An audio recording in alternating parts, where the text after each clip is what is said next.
Okay, so in this final part, what we're doing is we're looking at double sort of expressions where we have an inside part of the expression where the inverse cosine, the output of that, is an angle.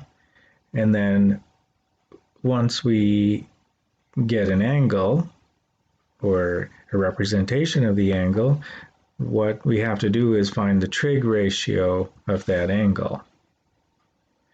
So in the end, we end up with just a trig ratio that comes out of it.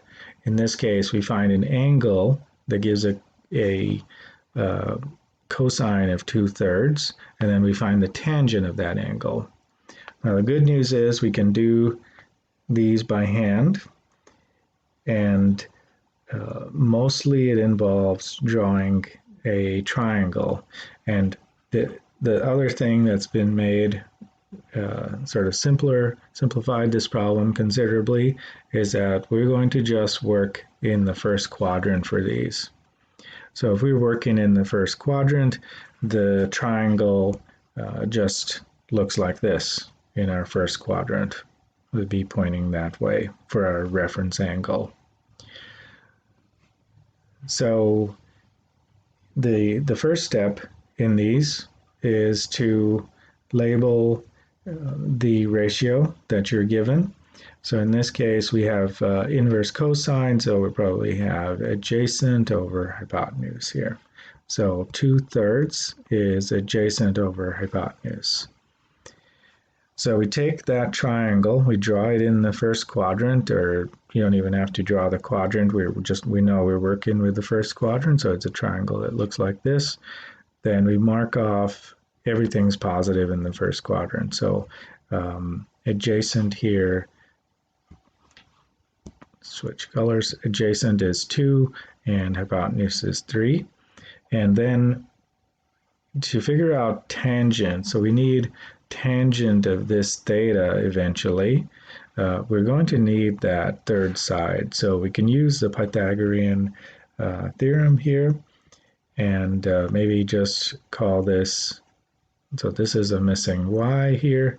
So 2 squared plus y squared is equal to 3 squared. Just using the Pythagorean theorem, the legs square of the legs is equal to the square of the hypotenuse. And so I end up with y squared equals 9 minus 4, that's 5. And so y is equal to the square root of 5. So I usually just replace it on there. So that is the square root of 5. And now I can find the tangent of theta. Remember, theta represents this inside part, right? That was just an angle that I got out of it. So now tangent of theta is the square root of 5 over 2. And that is my answer for this entire expression. Okay, so the first step was to identify the ratio that we're dealing with on the inside part of it. And then the second step was to draw this triangle, maybe solve a few things if something's missing on there, and then ultimately use that triangle to write the final ratio. So the good news is that there are particular ones that just cancel away. They undo each other. So inverse tan here and tan just undo each other in the first quadrant. So we're good. So all the quadrants here we're just dealing with angles in the first quadrant. So those two undo each other, and inverse or the function undoes its inverse. And so the answer here is just 6 over 11. And we don't need to draw any triangles there. Okay, so now let's do this one. So I usually just go straight to drawing a triangle like this, Oh, I forgot to identify the ratio. This is adjacent over hypotenuse because that's what cosine is. And so adjacent is, here's my reference angle. Adjacent is 4 and hypotenuse is 5. Then this is my missing value. Yes, I do need it to figure out what my tangent is. So 5 squared minus 4 squared is equal to y squared. This is 25 minus 16 is equal to y squared. Now I just see it is a Pythagorean triple, 3, 4, 5. But let's say we didn't know that, so 9 is equal to y squared, and 3 is equal to y. Plus or minus 3, but we are in the first quadrant, so it's just plus 3. Okay, so we have here, I'm going to replace that, then adjust 3, and then so finally tangent, now we have our theta is equal to 3 over 4.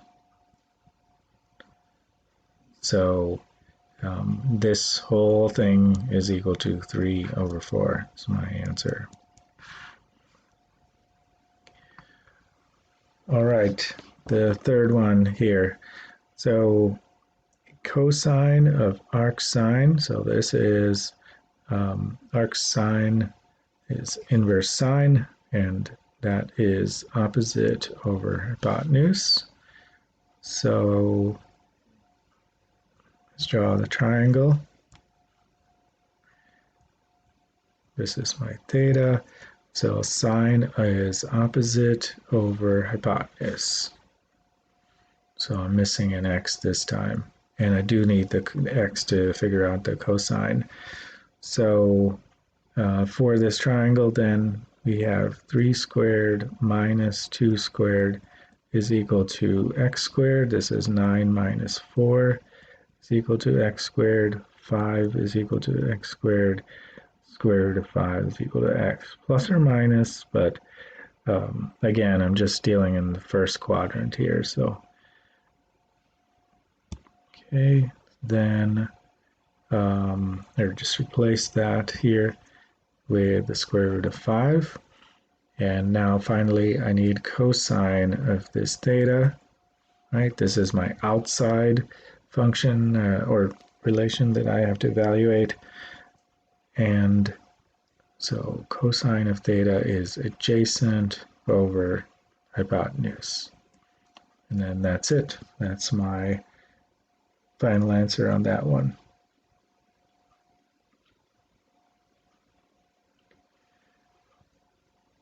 Okay, so in this case here, we know that the inverse is undone by the actual function. So we can skip all the process. Cosine and inverse cosine are inverses of each other. And so this is equal to 2 over 5.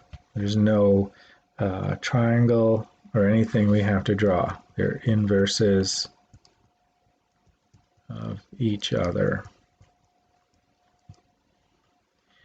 And in the first quadrant, we're good. We don't have to do any calculations or figuring out anything. So that's it. So give your a try on this practice worksheet, where you'll have similar problems to do that we looked at today with inverse trig relations.